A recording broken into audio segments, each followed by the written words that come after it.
Por favor, abra sua Bíblia no livro de Atos, capítulo de número 11. Nós daremos sequência à nossa série de mensagens, vendo o finalzinho desse capítulo que tem tudo a ver com a gente.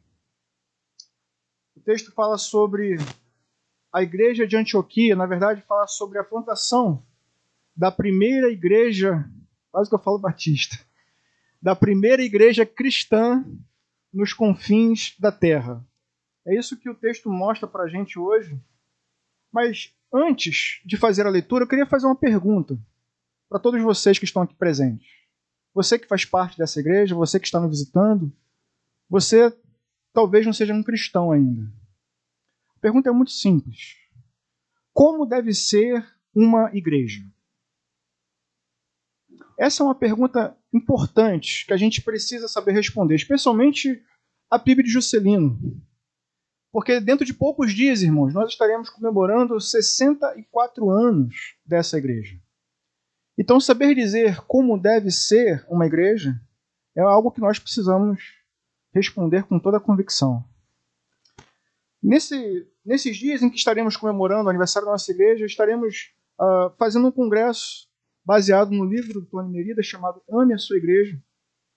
E eu não quero falar muito sobre o livro, mas eu queria destacar uma coisa muito importante que o Tony Merida fala já no finalzinho do seu livro, que é sobre o chamado da igreja. Enquanto igreja, enquanto cristãos, nós somos chamados não para iniciar uma nova missão, é o que ele vai dizer, mas para dar continuidade a uma missão. Dar continuidade à missão que Jesus entregou aos seus discípulos. Ele diz, mais ou menos assim, não apenas fazemos parte dessa história, nós contribuímos e damos continuidade a ela. E ele diz, nos 28 capítulos de Atos, lemos acerca do nascimento da igreja, mas a história segue em frente. As nossas igrejas fazem parte dela. Deus substitui os mensageiros, mas a mensagem e a missão permanecem inalteráveis até o retorno do Rei. Esse é o chamado que temos, o chamado para dar continuidade à missão.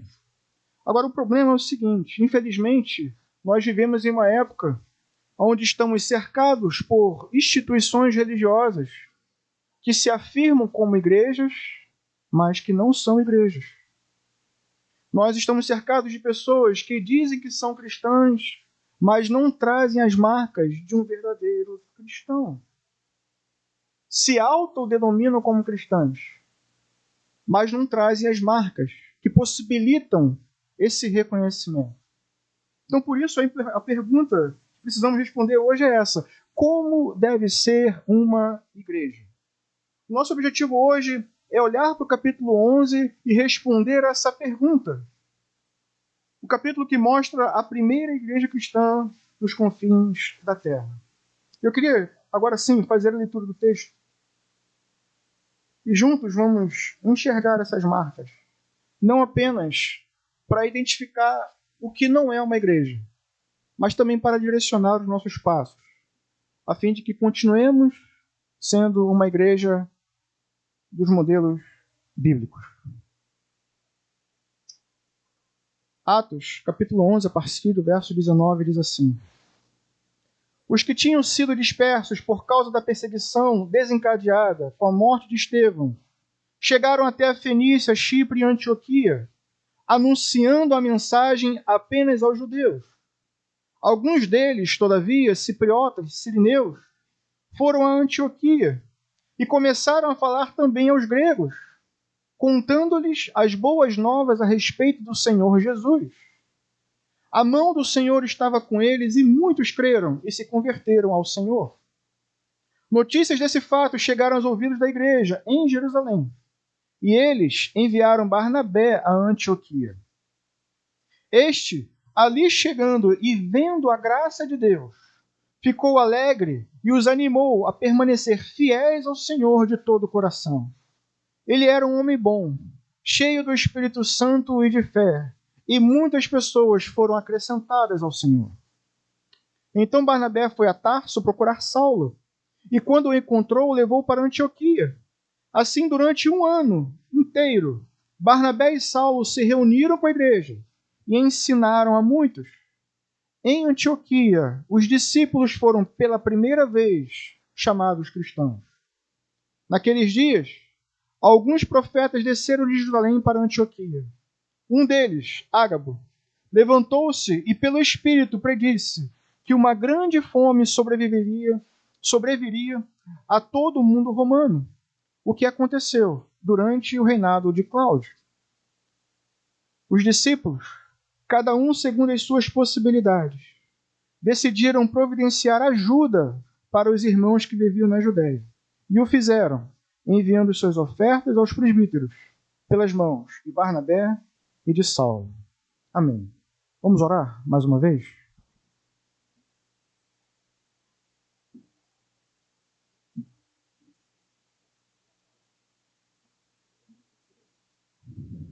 Senhor, nosso Deus e Pai, mais uma vez, ó Deus, nos colocamos diante da Sua palavra, crendo, ó Deus, que ela é totalmente inspirada pelo Senhor e é plenamente útil, ó Deus, para fazer de todos nós, homens e mulheres, plenamente aptos para toda boa obra.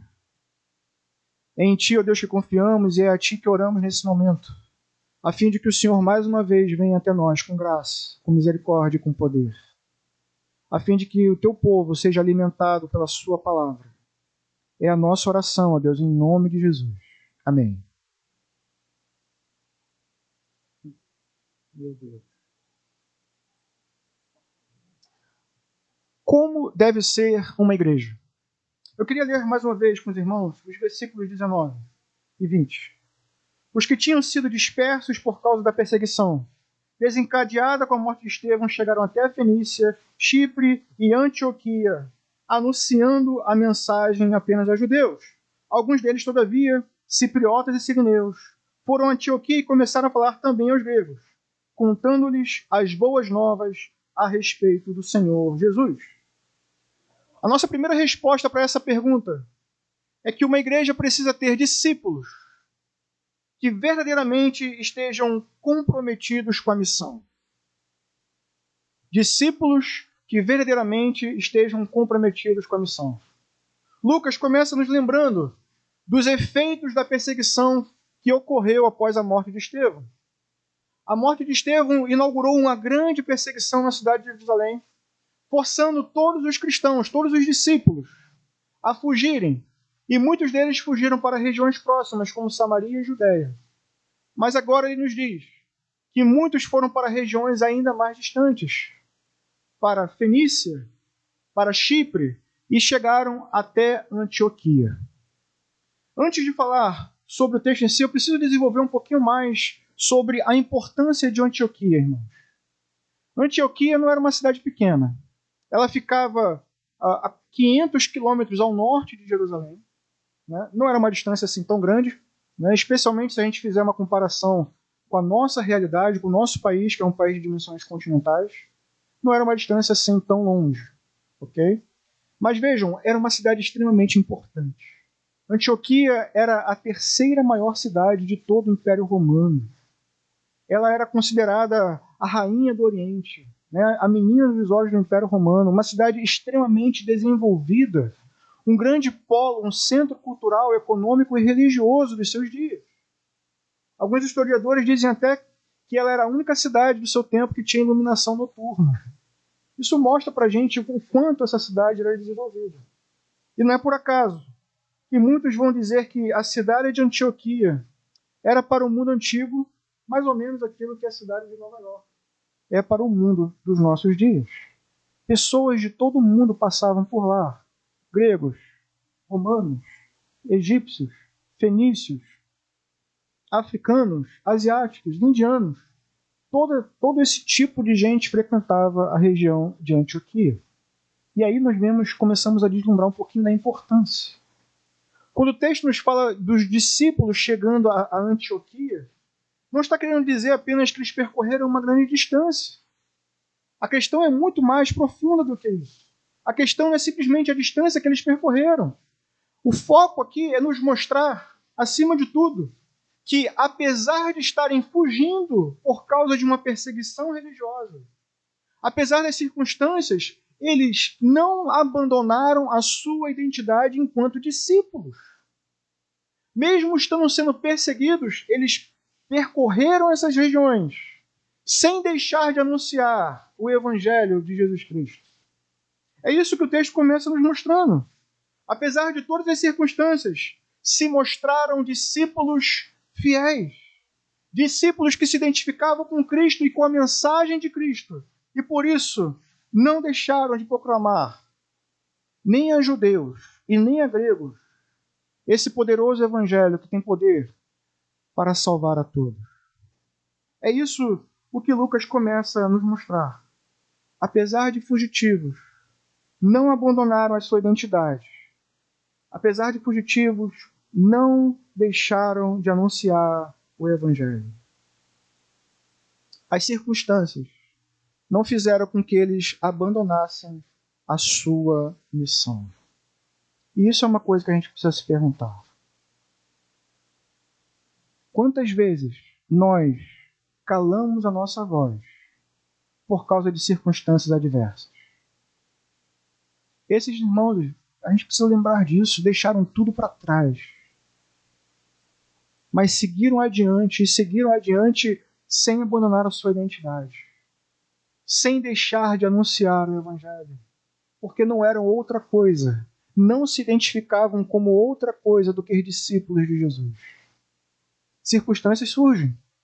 Hoje nós estamos vivendo circunstâncias onde podemos falar, ainda podemos falar abertamente desse evangelho. Mas pode ser que em breve não tenhamos mais essa liberdade.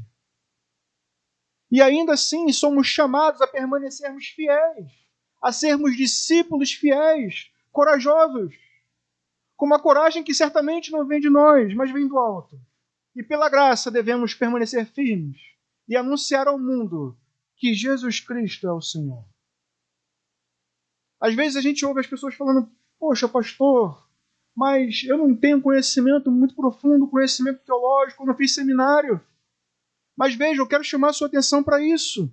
Estamos falando não de apóstolos, não de pastores e mestres, estamos falando de discípulos.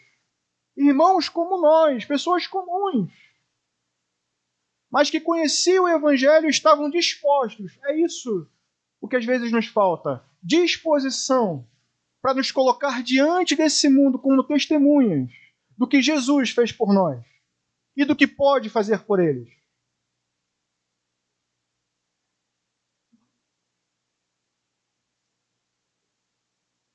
Vejam que a mensagem que eles anunciaram, irmão, era uma mensagem muito simples. O texto diz, versículo 20, no finalzinho do 20, contando-lhes as boas novas a respeito do Senhor Jesus. Eu queria chamar a sua atenção para isso. A mensagem era muito clara. Mas vejam só, vejam que eles não anunciam Jesus como Messias. Vejam que eles não estão anunciando Jesus como Cristo. E isso tem um motivo muito interessante. Se eles anunciassem aquelas pessoas Jesus como Messias, isso não ia fazer nenhum sentido, porque não estamos mais em Israel. Estamos no meio de povos pagãos, no meio de gentios. E a noção de Messias era uma noção muito própria dos judeus. Era preciso conhecer o Antigo Testamento para entender quando alguém falasse que Jesus é o Cristo ou que Jesus é o Messias. Por isso, eles não anunciam Jesus dessa forma. Ao invés disso, eles enxergam, eles leem a cultura e decidem anunciar Jesus como Senhor, como Kyrios. E isso é interessante, porque naquela cultura todos eles sabiam muito bem o que era um senhor. Eles tinham senhores de escravos. Eles usavam a palavra senhor também como um pronome de tratamento, igual nós usamos. Mas vejam, eles se referiam às maiores autoridades políticas do mundo romano como senhores. Os imperadores de Roma ostentavam o título de Kyrios, o título de Senhor. Então percebam, quando esses irmãos e irmãs chegam nessas regiões E eles começam a proclamar que Jesus é o Senhor. A mensagem é simples, irmãos, mas é uma mensagem também muito poderosa. Estes irmãos e irmãs estavam dizendo que eles tinham um Senhor, que não era César, que não era o imperador de Roma. Eles estavam dizendo que eles tinham um Senhor que estava e está acima de todos os senhores do mundo. Jesus Cristo, nosso Senhor. Como diz a Escritura, para nós, porém, há um só Senhor, Jesus Cristo, por meio de quem todas as coisas vieram e por meio de quem nós vivemos. Essa era a mensagem que eles anunciavam.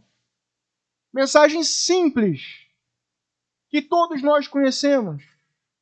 Uma mensagem poderosa que eu e você, discípulos, somos chamados a anunciar. Jesus é o Senhor, sobre tudo e sobre todos. Amém?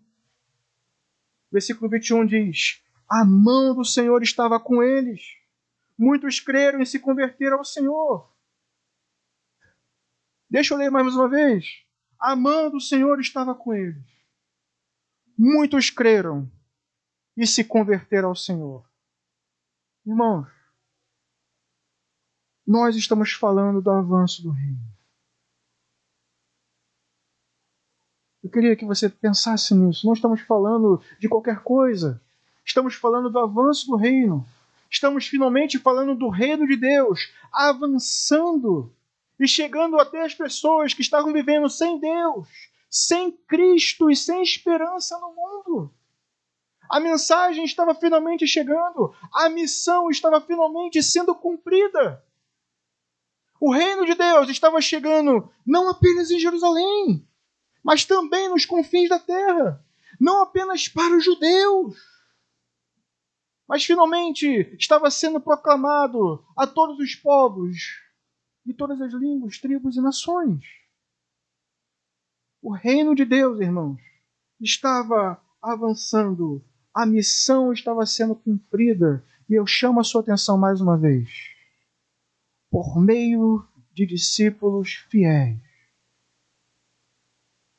Não era ainda por meio dos apóstolos, por grandes mestres, por meio de discípulos fiéis, que conheciam o Evangelho, viviam o Evangelho, e estavam dispostos a testemunhar a esse mundo, esse poderoso Evangelho. Quem pode subestimar as coisas que Deus pode fazer por discípulos que estão verdadeiramente comprometidos com a palavra de Deus?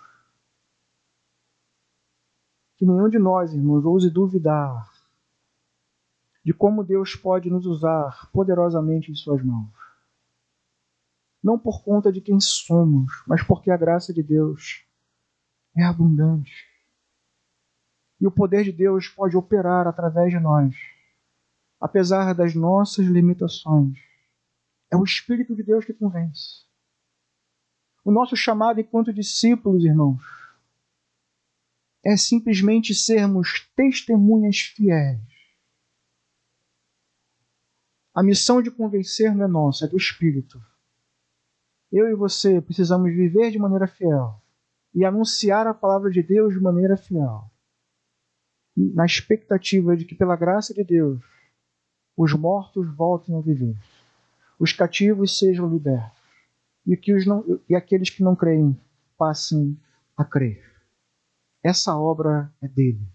Nós somos chamados a permanecermos fiéis e anunciarmos essa mensagem com fidelidade.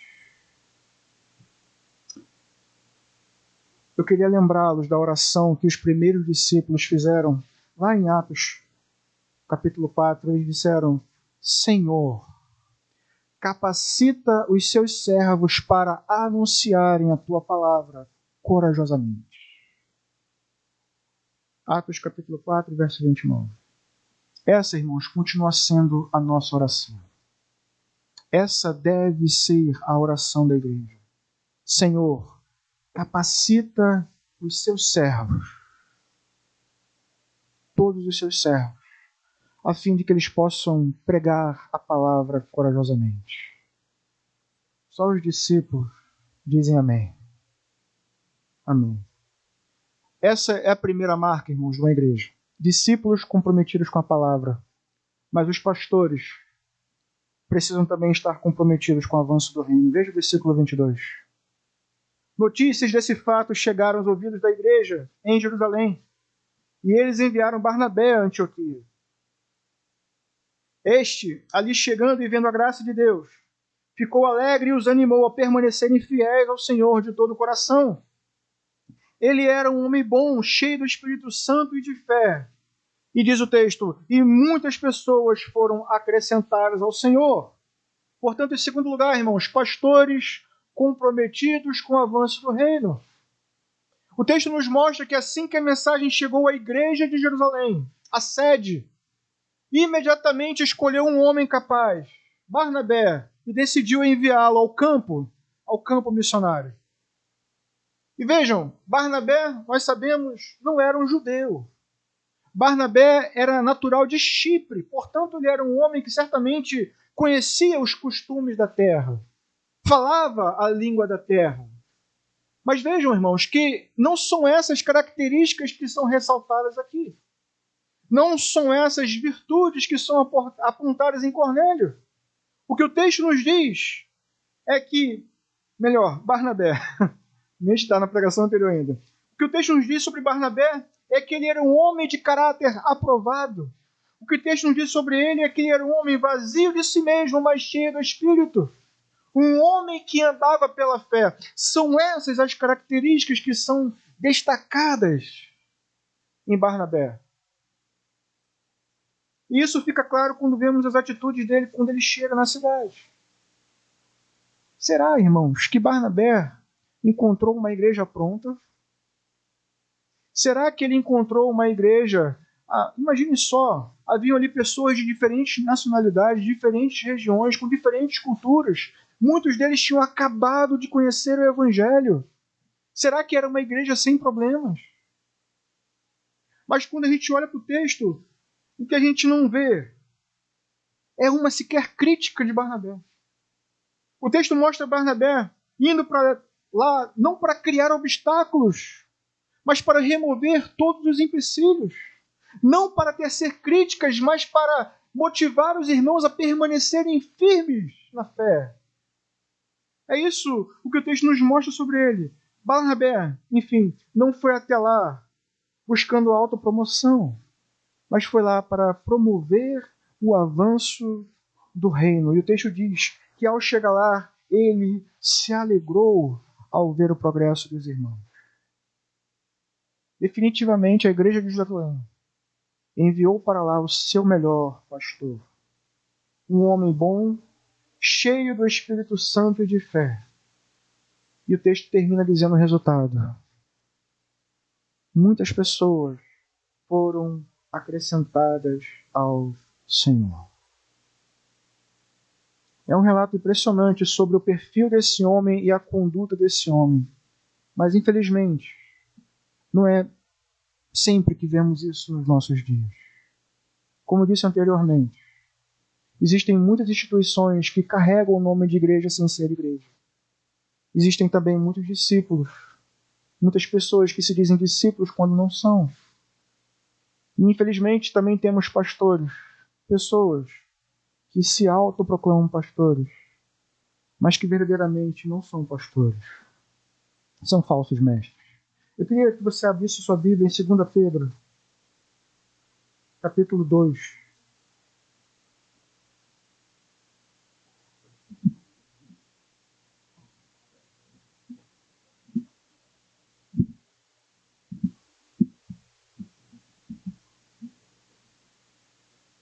Versículo 1.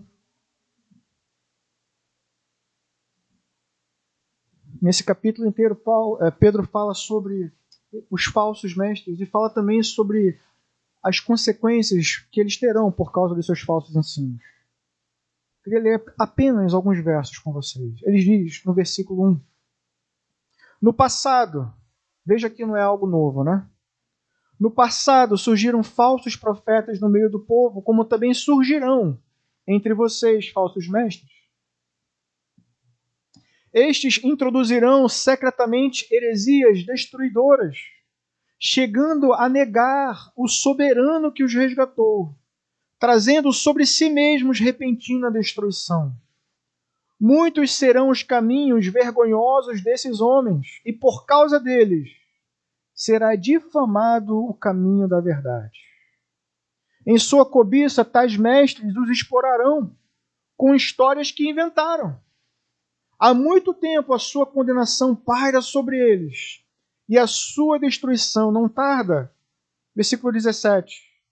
Estes homens são fontes sem água, névoas impelidas pela tempestade.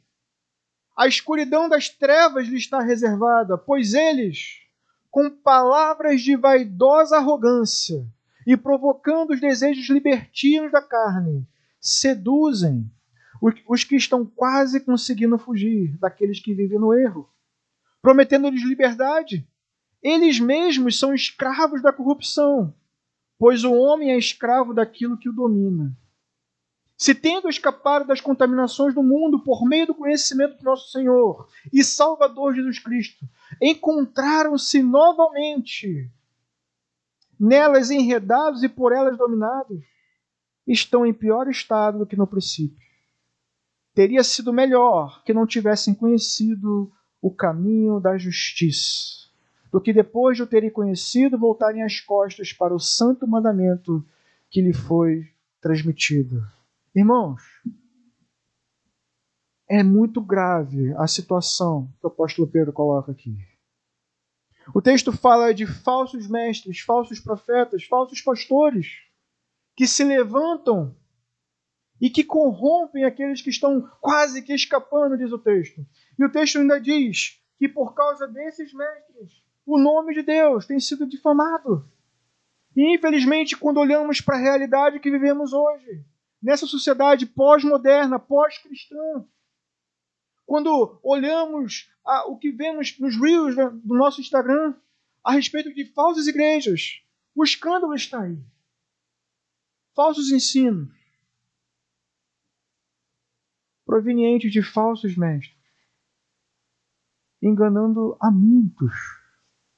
A Escritura diz claramente que trevas estão reservadas para esses homens.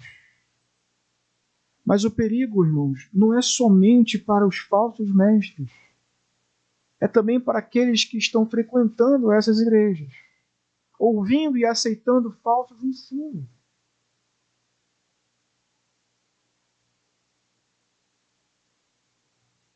Por isso, é impressionante o que o texto nos diz a partir do versículo 25.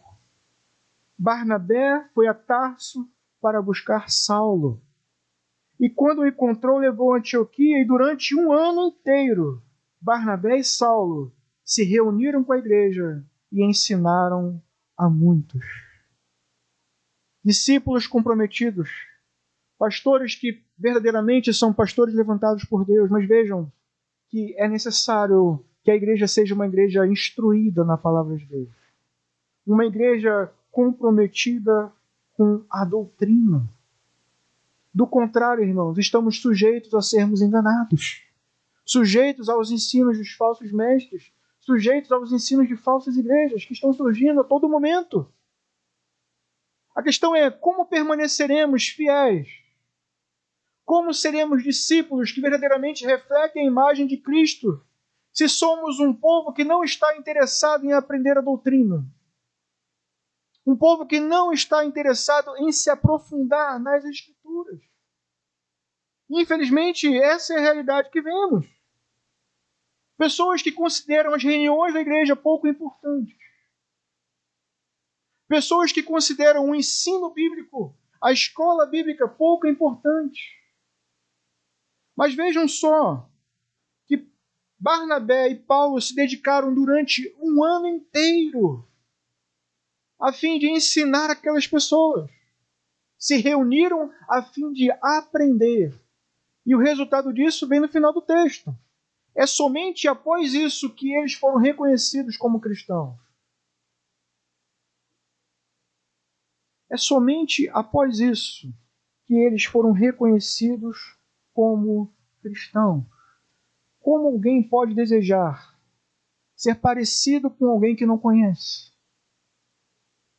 Como seremos imitadores de Cristo se não conhecemos o caráter de Cristo, as palavras de Cristo, as obras de Cristo? Como podemos dizer que somos filhos de Deus se não conhecemos as sagradas Escrituras e não vivemos de acordo com elas? Esse é o primeiro passo. Rejeitar toda a sabedoria de Deus é o primeiro passo para um caminho desviado. Irmãos, vejam, durante um ano eles ensinaram.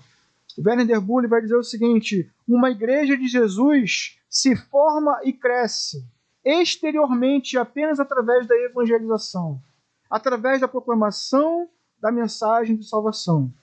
Porém, uma vez formada, ela precisa da consolidação e do crescimento interior. Por meio de quê? Por meio da doutrina. Então não podemos ser negligentes com a palavra de Deus. A vida cristã é algo que precisa ser aprendida. E ela é aprendida aqui, na igreja, por meio do ensino formal das Escrituras, por meio das pregações, por meio da escola bíblica dominical. A vida cristã precisa ser aprendida na igreja, a fim de ser vivida no mundo. Então não podemos negligenciar a comunhão, não podemos negligenciar o ensino. O fato deles serem chamados de cristãos no meio de uma sociedade pagã é muito significativo para nós. Ser chamado de cristão significa que as pessoas olharam para aqueles discípulos e enxergaram neles as marcas que são encontradas em Cristo. Foi olhando para a vida deles que eles enxergaram a vida de Cristo e apontaram para eles e reconheceram: essas pessoas vivem como Cristo vivia. São pequenos cristos, são cristãos. Eu estou dizendo isso porque uma coisa precisa ficar clara para a gente. O cristianismo não é algo que a gente vive no domingo. Quando a gente chega na igreja, louva, ora, ouve uma pregação e vai embora. O cristianismo, ele não é vivido apenas nos dias de domingo, mas ele é vivido em toda a vida. A gente não pode vestir uma camisa de crente aos domingos e seguir o caminho das nações nos outros dias. Isso não é cristianismo. O cristianismo significa viver no meio das nações como povo de Deus. Viver no meio das nações de acordo com a palavra de Deus. Viver no meio das nações a fim de ser luz para as nações, a fim de que eles olhem para nós e vejam um povo diferente, que verdadeiramente foi alvo da salvação e que vive de acordo com as leis do reino de Deus, não de acordo com as leis desse mundo. Que tipo de cidadão do reino é esse? Que curte, aprova e segue as leis desse mundo, quando elas são contrárias aos princípios bíblicos. Como é que nós podemos assumir uma identidade de cristão quando não há diferença entre o nosso estilo de vida e o estilo de vida deles que estão lá fora? Alguém já perguntou, se surgisse uma perseguição hoje, será que haveria provas suficientes de que você é um cristão? Mas frequentemente, infelizmente, o que vemos é que cada vez mais estamos parecidos com o mundo. Algumas pessoas se afirmam como cristãs, mas onde estão as marcas desse cristianismo? Onde está a vida de piedade? Onde está a vida de oração? Onde está a vida de santidade? Onde está a comunhão com os santos? Onde está o permanecer na doutrina, na oração e no partir do pão? Essas eram as marcas da igreja em Atos capítulo 2. Se afirmamos que somos cristãos, devemos trazer em nossas vidas as marcas de Cristo. E não as marcas que o mundo apresenta. A igreja precisa viver a mensagem do Evangelho e somente então poderá ser reconhecida como verdadeiramente uma igreja cristã, um povo cristão, um homem e uma mulher cristã. Em quarto lugar, como deve ser uma igreja? A igreja, irmãos, precisa frutificar em boas obras. O texto termina nos falando de um profeta, de um grupo de profetas chegando até eles, anunciando que uma grande fome viria sobre todo o Império Romano. E aí eu queria chamar a sua atenção para isso. O texto diz, no versículo 28, que a grande fome viria sobre todo o Império Romano, não apenas sobre a Judéia. O que isso significa? Significa que a fome chegaria também em Antioquia. A Antioquia fazia parte desse mundo romano. E o que é interessante é, esses irmãos e irmãs, quando ouvem a notícia de uma grande crise que vai se instalar na Judéia e em todo o Império Romano, quando eles ouvem sobre esse grande período de fome, o texto nos diz que eles simplesmente elaboram um plano, decidem ajudar aqueles irmãos que estão na Judéia, irmãos que eles sequer conheciam. Não pensam primeiro em si mesmos. A lógica aqui seria poupar, guardar, se preparar para o que estava por vir. Mas eles demonstram aqui aquilo que eles aprenderam. Um exemplo de amor sacrificial. Olhando para a necessidade dos seus irmãos, primeiro eles decidem ajudar aos seus irmãos. Como o apóstolo Paulo vai dizer depois. Os gentios receberam a dádiva dos dons espirituais por meio dos judeus. Agora eles estavam retribuindo a graça que receberam por meio de doações materiais. A igreja de Jerusalém enviou Barnabé e agora a igreja de Antioquia enviava os seus melhores mestres para suprir a necessidade dos seus irmãos. Generosidade concreta, cristianismo concreto. Podemos inverter, né? Cristianismo concreto, generosidade concreta. Dr. Sproul vai dizer: a verdadeira religião envolve não somente orar, não somente receber Cristo, mas envolve alimentar os famintos, vestir os nus, visitar os prisioneiros e ajudar a trazer alívio em tempos de calamidade. Tais como a fome descrita em Atos. Isso é o que significa ser cristão. Significa encorajar, significa alcançar os perdidos, significa aliviar a dor e o sofrimento dos nossos irmãos e irmãs. É isso que nós, irmãos, somos chamados a fazer. A sermos testemunhas fiéis, que proclamam o Evangelho de Cristo em toda e qualquer circunstância, que se aplicam em aprender as Escrituras, mas se aplicam também a viver a cultura do Evangelho, a demonstrar que verdadeiramente fomos alvos da graça e fazemos isso como agimos com graça com os outros. Demonstrar que fomos alvos da misericórdia quando somos misericordiosos com os outros. Demonstrar que verdadeiramente recebemos as mais ricas bênçãos nas regiões celestiais. Se preciso for, tocando a mão no bolso. É isso que o texto nos mostra. Eu queria finalizar essa pregação falando disso. Naqueles dias foi fundada a primeira igreja cristã em Antioquia. Essa igreja, irmãos, vai se tornar a maior sociedade missionária daqueles tempos. E quais eram as marcas?